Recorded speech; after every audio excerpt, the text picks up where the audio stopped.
Hey there, and welcome back to Cheating Tales Lab. We're so glad to have you here today.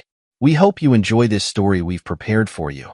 So sit back, relax, and let's get into it. Marcus Steele's knuckles whitened on the steering wheel as he navigated through the rush hour traffic. The past week had been a grueling marathon of stress tests, computer simulations, and endless revisions. But it was worth it. His revolutionary earthquake-resistant building design was going to change the face of structural engineering. As he turned onto his street, a smirk played at the corner of his mouth. He was home early, ready to surprise Veronica. Maybe she'd actually be impressed this time. Instead of making some snide comment about how he was married to his work, the house loomed before him, silent and still. No lights on. Strange. Veronica's yoga class should have ended an hour ago. Marcus entered, the silence hitting him like a physical force. "Veronica," he called out. No answer. He moved through the house, noticing little details that set his teeth on edge. 2 wine glasses on the coffee table. A hastily abandoned meal on the dining room table. The air thick with the scent of Veronica's favorite perfume, and something else. Something masculine. In the kitchen, Veronica's laptop sat open on the counter. Marcus paused, his hand hovering over the keyboard. He'd never invaded her privacy before. He'd been a Boy Scout, after all. Trustworthy, loyal, all that bullshit. But something wasn't right. The hairs on the back of his neck stood up, just like they did when a client was lying through their teeth. He tapped the spacebar, waking the screen. His eyes narrowed as he noticed a hidden folder on the desktop. It was labeled innocuously, "Fitness Progress." Marcus clicked it open, his stomach turning to lead as the contents loaded. Photos. Dozens of them. Intimate photos of their neighbor, Chad Blackwell. That smug bastard with his perfect abs and vapid smile. "What the hell?" Marcus muttered, scrolling through the damning evidence. Then he saw it. A document buried among the photos. Its innocuous title belied its chilling contents, MS Accident Plan. He opened it, his hands shaking with rage as he read. It wasn't just an affair. It was a goddamn conspiracy. His wife and that meathead were planning his accidental death. The document detailed various scenarios. A car accident on the winding road near their home, a tragic fall during a hike, even a potential poisoning disguised as food poisoning. The level of detail was sickening. They'd even researched life insurance policies and ways to make the deaths look accidental to maximize the payout. Marcus leaned back, his mind racing. He'd dedicated 5 years of his life to this marriage. 5 years of hard work, compromise, and what he thought was love. And this was how she repaid him? He heard the front door open, Veronica's laughter floating through the house. Quickly, he closed the laptop and moved to the living room, schooling his features into a mask of exhaustion. "Oh." Veronica startled as she saw him. "You're home early." Marcus nodded, watching her closely. The slight widening of her eyes. The way she subtly checked her appearance in the hallway mirror. "Yeah, wrapped up the project ahead of schedule." "That's great," Veronica said, her smile not quite reaching her eyes. "You must be exhausted. Why don't you go relax while I whip up some dinner?" Marcus forced a tired smile. "Sounds perfect. I'm going to grab a shower first." As he climbed the stairs, his mind was already formulating a plan. Veronica and Chad thought they were so clever. Well, they were about to learn just how badly they'd underestimated Marcus Steele. In the shower, Marcus let the hot water cascade over him, washing away the shock and leaving only cold, calculated anger. He replayed every moment of his marriage, searching for signs he might have missed. How long had this been going on? How many times had she lied to his face? When he came back downstairs, Veronica was in the kitchen, chopping vegetables with practiced ease. She looked up as he entered, her smile a perfect mask of affection. "Feeling better, honey?" she asked, her voice syrupy sweet. Marcus nodded, settling into a chair at the kitchen island. "Much. The hot water did wonders for my neck. You know how I get when I'm hunched over blueprints all day." Veronica sked sympathetically. "Poor baby. Maybe you should book a massage. I could recommend someone." "Let me guess," Marcus interrupted, his tone carefully neutral. "Chad knows a guy." Veronica's knife paused mid-chop. "Well, yes, actually. How did you know? Marcus shrugged, watching her face carefully. Just a guess. Chad seems to know everyone in the fitness world. He does have a lot of connections, Veronica agreed, resuming her chopping. It's good for his business. I'm sure it is, Marcus murmured, his mind racing. How many of those connections were actually lovers? How many other husbands had Chad cuckolded? As they ate dinner, Marcus played his part perfectly. He complained about work stress, praised Veronica's cooking, and even managed to laugh at her jokes.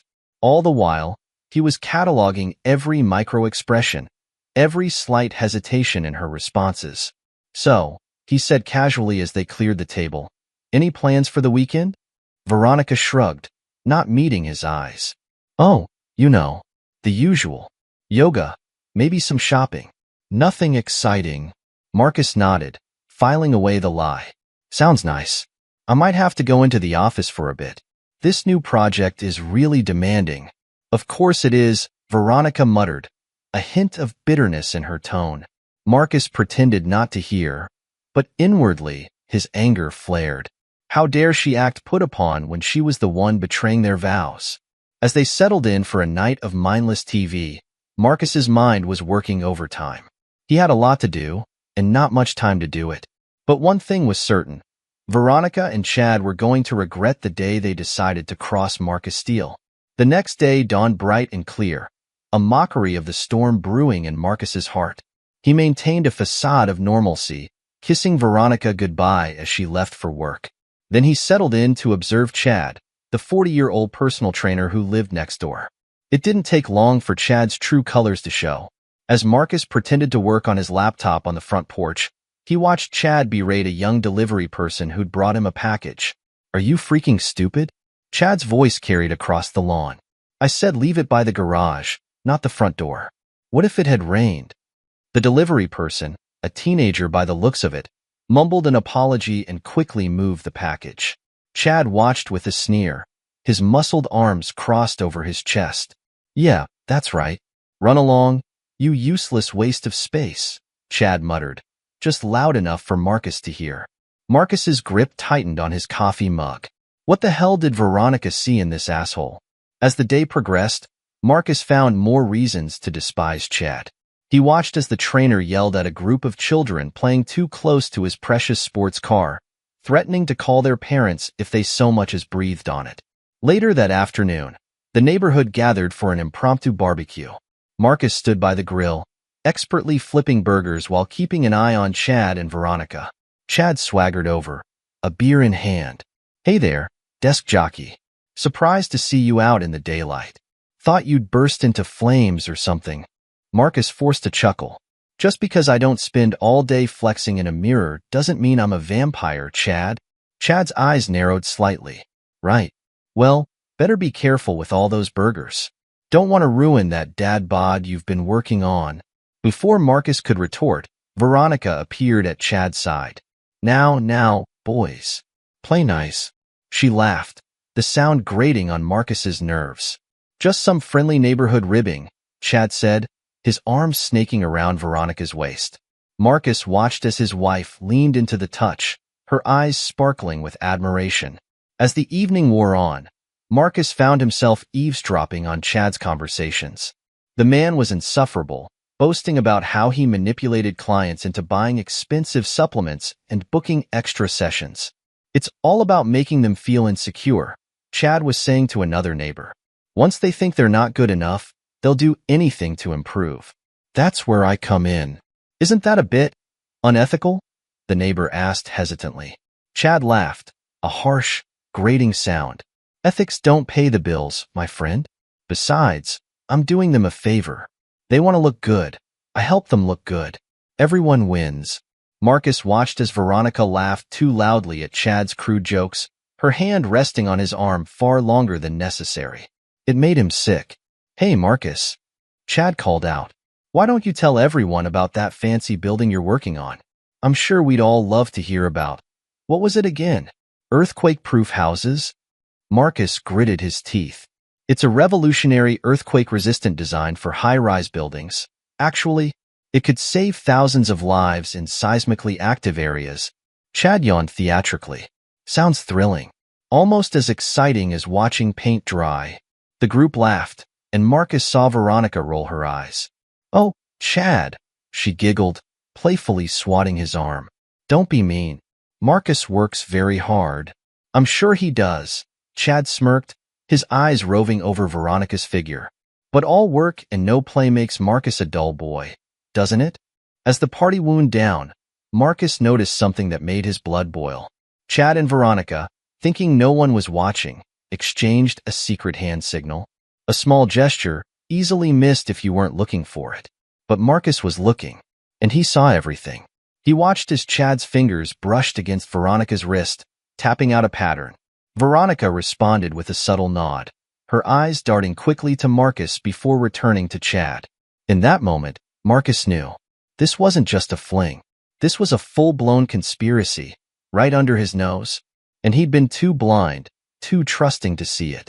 That night, as Veronica slept soundly beside him, Marcus sat in his home office, the soft glow of his computer screen illuminating his determined face. His fingers flew over the keyboard as he created a secure, encrypted document detailing his discoveries and plans. He paused, rubbing his eyes. The betrayal still stung, but he pushed the pain aside. There would be time for that later. Right now, he needed to focus. Marcus pulled up a search engine, looking for private investigators in the area.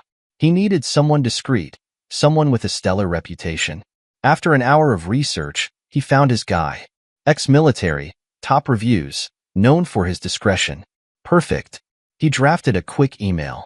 "Mr. Hawkins, I find myself in need of your services. Discretion is paramount. Please contact me at your earliest convenience to discuss the details. Regards, Marcus Steele."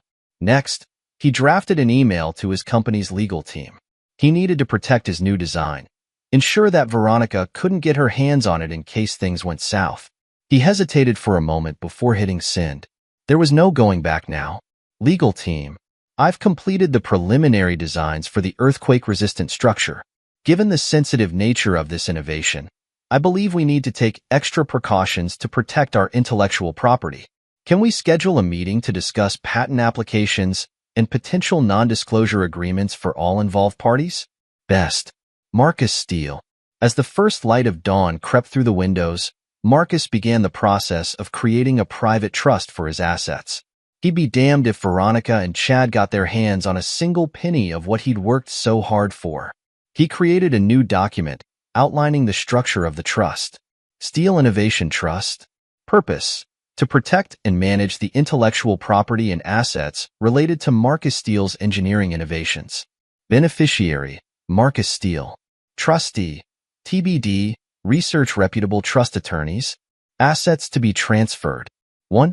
Patents, pending and future. 2. Royalties from engineering designs. 3. Investment accounts. 4. Finally, exhausted but satisfied, Marcus crept back to the bedroom.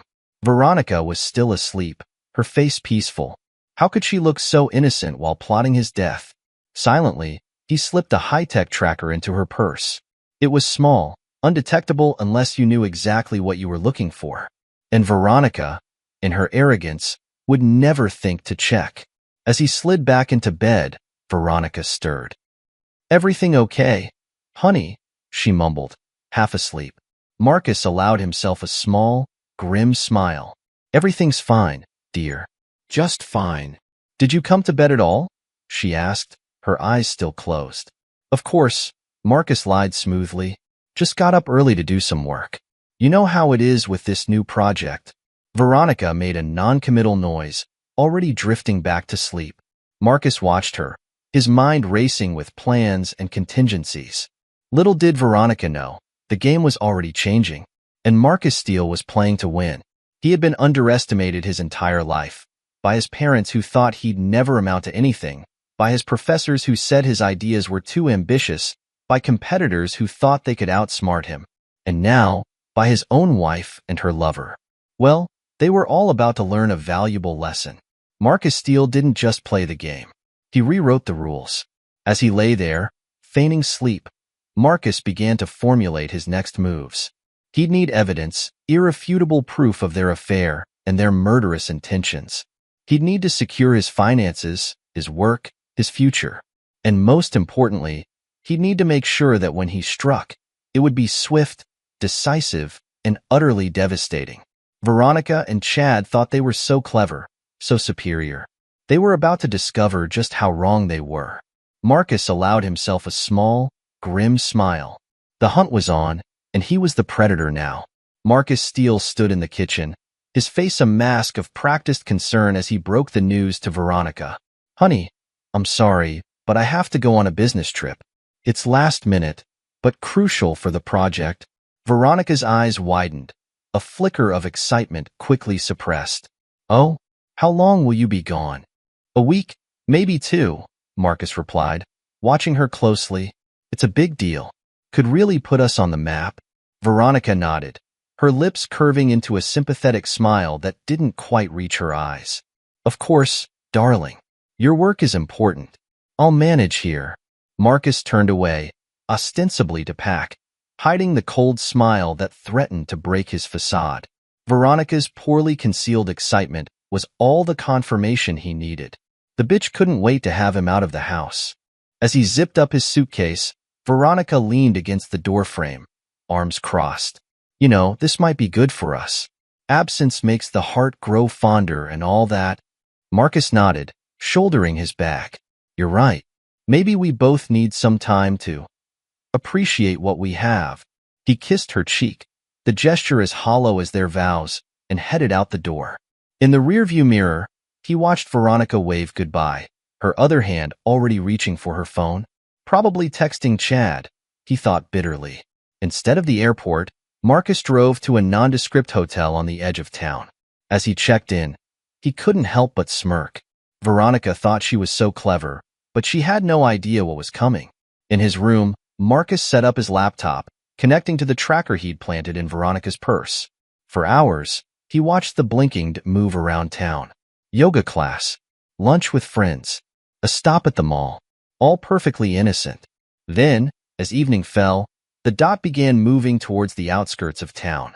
Marcus's jaw clenched as he watched it come to rest at the Starlight Motel, a seedy establishment known for its hourly rates and no questions asked policy. "Got you, you cheating bitch," he muttered, grabbing his keys. The Starlight Motel was even more depressing in person. Peeling paint, flickering neon, the whole 9 yards. Marcus parked across the street, his rental car innocuous in the shadows. He didn't have to wait long. A familiar sports car pulled into the lot, and Chad emerged, looking around furtively before heading to room 12. Moments later, Veronica's car arrived. She hurried to the same room, giggling as Chad pulled her inside. Marcus's hands tightened on the steering wheel, knuckles white. Part of him wanted to storm over there, to confront them, to make them pay. But no, he had to be smart about this. He had to be patient. He pulled out his phone, dialing the number of the private investigator he'd hired. "Mr. Hawkins? They're at the Starlight Motel, room 12. Get me everything you can." Hours passed. Marcus watched as other cars came and went, their occupants engaged in their own sordid affairs. Finally, close to midnight, Veronica emerged, her hair mussed, clothes askew. Chad followed, grabbing her ass as she got into her car. Marcus started his engine, following at a discreet distance as Veronica drove home. He watched her enter the house, watched the lights go on and off. All the while, his mind raced with plans and possibilities. His phone buzzed. A text from Hawkins. "Got audio? You need to hear this." Marcus drove back to the hotel, his heart pounding.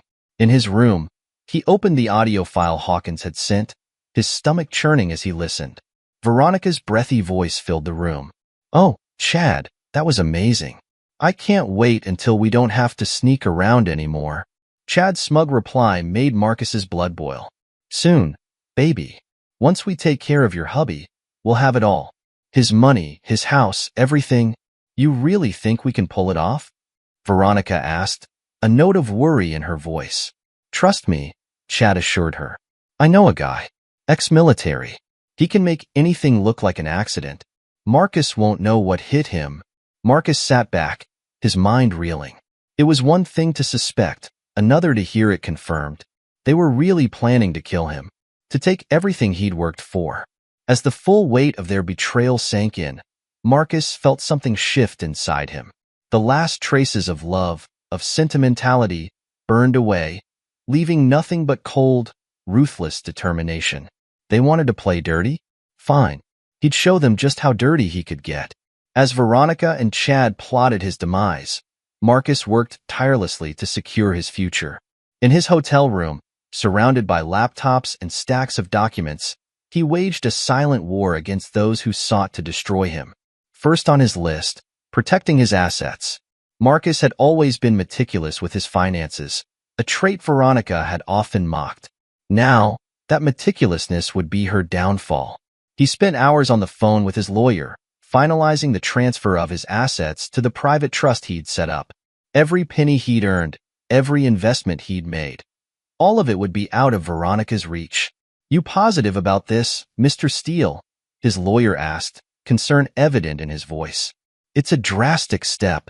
Marcus's laugh was hollow. "Trust me, Jack. It's necessary." Next, he turned his attention to his belongings.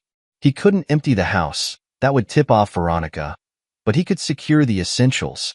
Under the guise of needing some files for his business trip, Marcus returned home while Veronica was out. He moved quickly, efficiently, packing away important documents, family heirlooms, and irreplaceable mementos. As he worked, he couldn't help but notice how little of the house actually felt like his. Veronica's taste dominated every room, her presence suffocating even in her absence. Good riddance, he thought, zipping up his bag. Back in his hotel room, Marcus drafted an anonymous tip to the police. He stared at the computer screen, weighing every word carefully.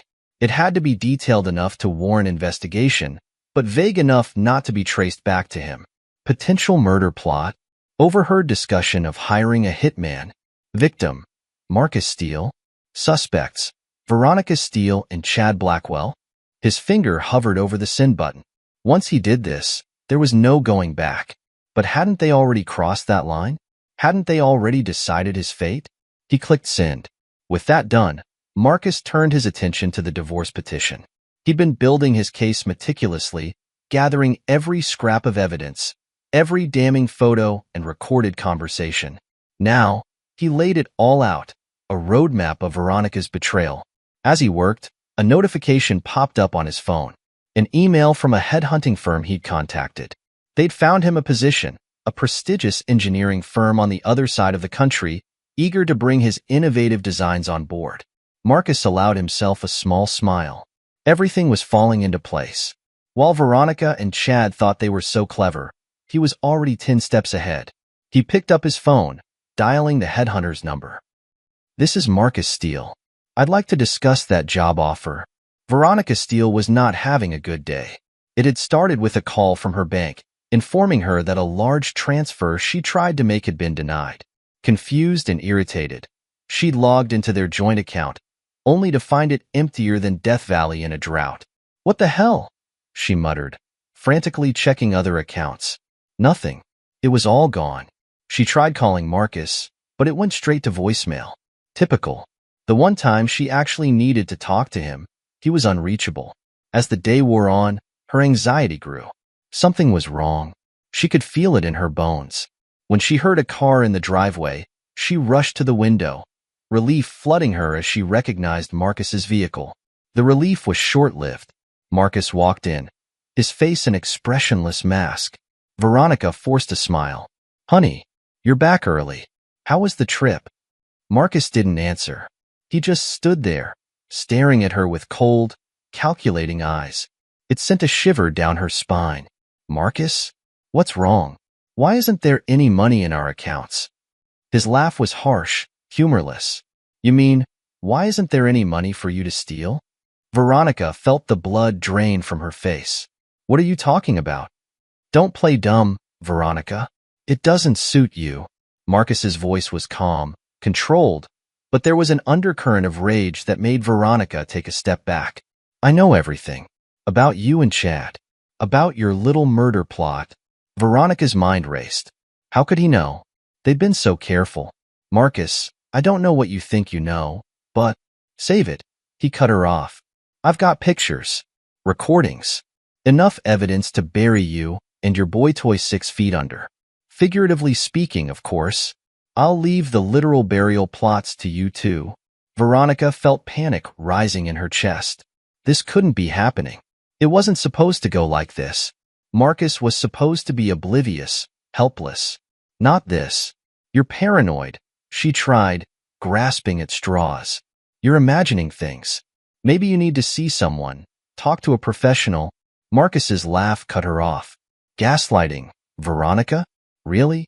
That's the best you can do? Before she could respond, the front door burst open.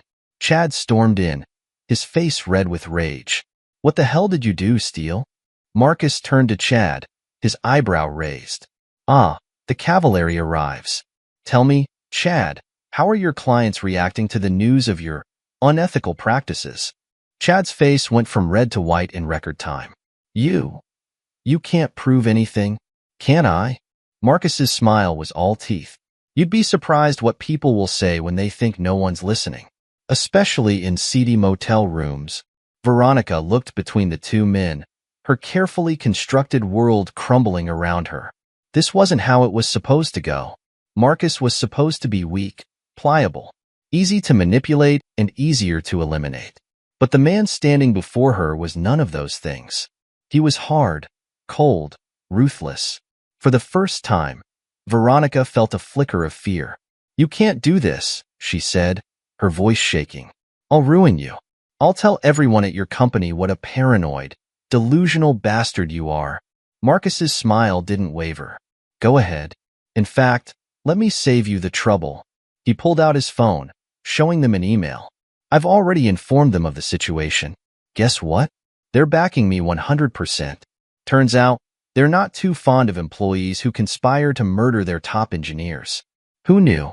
Chad, never one for patience, snapped. With a roar, he lunged at Marcus, fists swinging. But Marcus was ready. He sidestepped smoothly, using Chad's momentum to send him crashing into the coffee table. As Chad lay there, groaning amidst the shattered glass, Marcus turned back to Veronica. I've already filed for divorce. Don't bother contesting it. You won't win. Veronica felt tears welling up in her eyes. Not of sadness or remorse, but of pure, unadulterated rage. You bastard, she spat. You think you've won? This isn't over. Marcus's smile was cold as ice. Oh, but it is, Veronica. It's been over for a long time. You just didn't know it. With that, he turned and walked out, leaving Veronica and Chad to stew in the ruins of their failed plan. As the door closed behind him, Marcus felt a weight lift off his shoulders. It wasn't over, not by a long shot, but he'd taken back control, and he'd be damned if he ever let anyone take it from him again. The clock on Marcus Steele's nightstand glowed an eerie 2:37 a.m. as he silently slipped out of bed. Veronica's sleeping form didn't stir. Good. He needed the element of surprise. Marcus moved through the darkened house like a ghost, gathering the last of his belongings.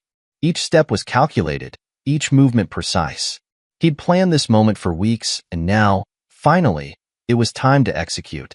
In the study, he paused, allowing himself one last look at the life he was leaving behind. Photos of happier times mocked him from the walls. What a fool he'd been. With practiced efficiency, Marcus placed a thick manila envelope on Veronica's desk. Inside were copies of every damning piece of evidence he'd collected. Photos of her trysts with Chad, transcripts of their murderous plotting, bank statements showing their attempts to drain his accounts. Let her choke on it, he thought grimly. Next, he booted up his laptop. Time for Chad to face some consequences of his own. Marcus had spent days compiling a list of Chad's clients, along with detailed accounts of his unethical practices. Now, with a few clicks, anonymous tips were sent to each of them. Enjoy unemployment, you smug bastard. His final task was to send an email to his company's board of directors. He'd agonized over the wording for days, but in the end, simplicity won out. To the board, I regret to inform you that due to personal circumstances, I must tender my immediate resignation. I've uncovered a plot against my life, orchestrated by my wife and her lover.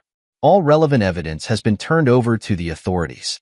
I want to assure you that my work, including the earthquake-resistant design, remains the property of the company. I trust you'll put it to good use. It's been an honor working with you all. Sincerely, Marcus Steele. As he hit send, Marcus felt a weight lift from his shoulders. It was done. He was free. The sky was just beginning to lighten as Marcus loaded the last box into his car. He paused, looking back at the house that had been his home for the past 5 years. It should have felt bittersweet, but all he felt was relief.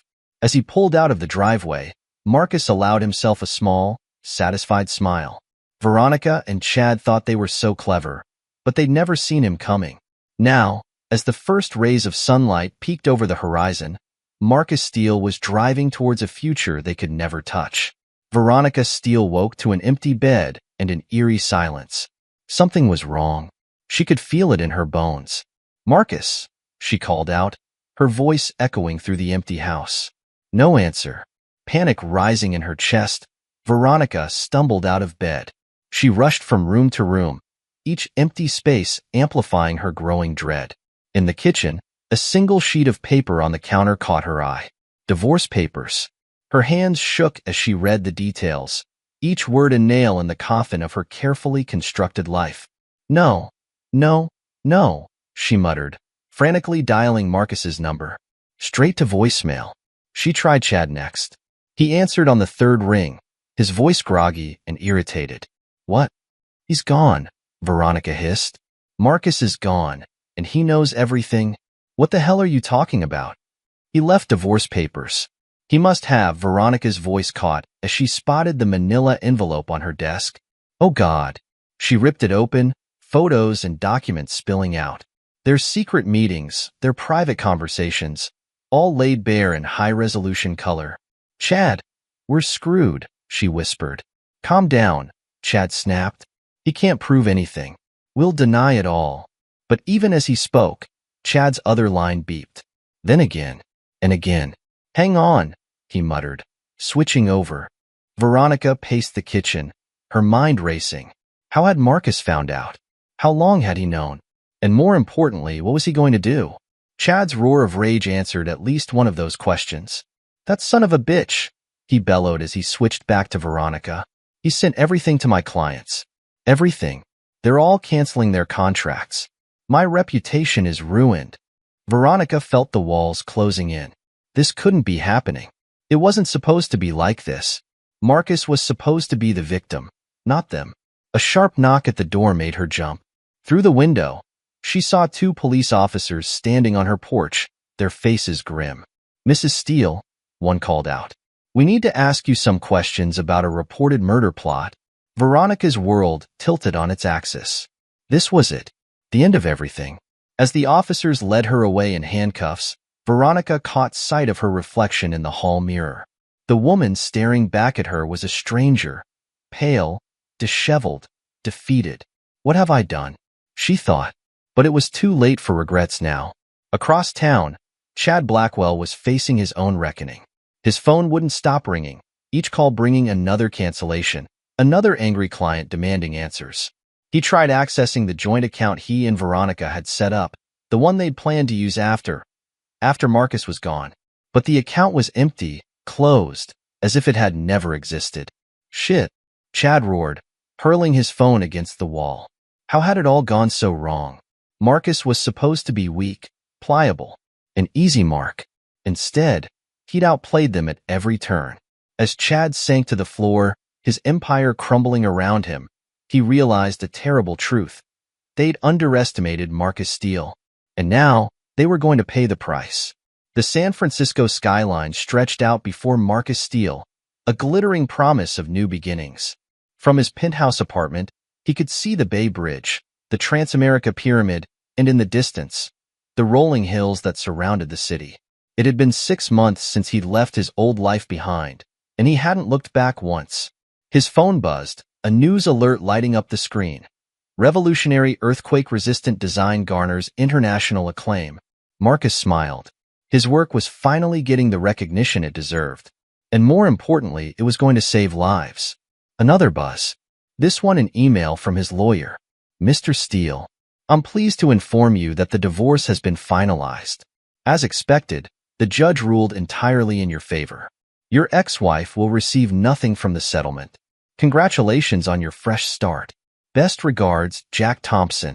Marcus let out a breath he didn't realize he'd been holding. It was over. Really, truly over. He poured himself a glass of scotch, savoring the rich, smoky flavor as he looked out over the city. In the reflection of the window, he saw not the broken man Veronica and Chad had tried to make him, but a survivor. A victor. His phone buzzed again. This time, it was a text from his sister. Just saw the news. Veronica and Chad are facing criminal charges for conspiracy to commit murder. Thought you'd want to know. You okay? Marcus typed back a quick reply. Never better. And it was true.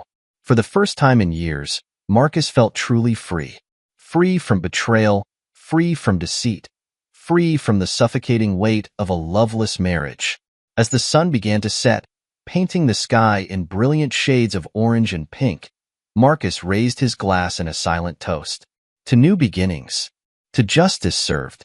To the bright future he'd built for himself, brick by brick, from the ashes of betrayal. The Marcus Steele who had driven away from his old life 6 months ago was gone. In his place stood a man tempered by fire, stronger and more resilient than ever before. Let Veronica and Chad rot in their cells, he thought. He had a life to live, innovations to create, a world to change. Marcus Steele was just getting started. The applause was deafening as Marcus Steele cut the ribbon, officially opening the first building constructed using his revolutionary earthquake-resistant design. Cameras flashed, reporters shouted questions, but Marcus remained calm and collected.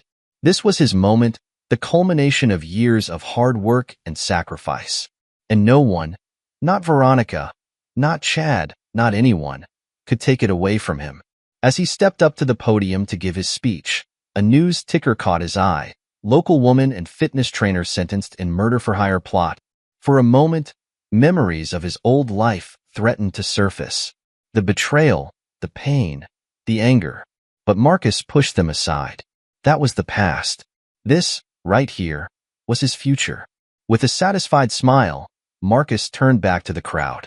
They were waiting for him, eager to hear from the man who had revolutionized structural engineering. And he was ready to deliver. Ladies and gentlemen, he began, his voice strong and clear. Today marks not just the opening of a building, but the dawn of a new era in construction. As he spoke, Marcus felt a sense of peace wash over him. He had faced the storm, weathered the betrayal, and come out stronger on the other side. The future was bright, and Marcus Steele was ready to embrace it with open arms. This is where our story comes to an end. Share your thoughts in the comment section. Thanks for your time.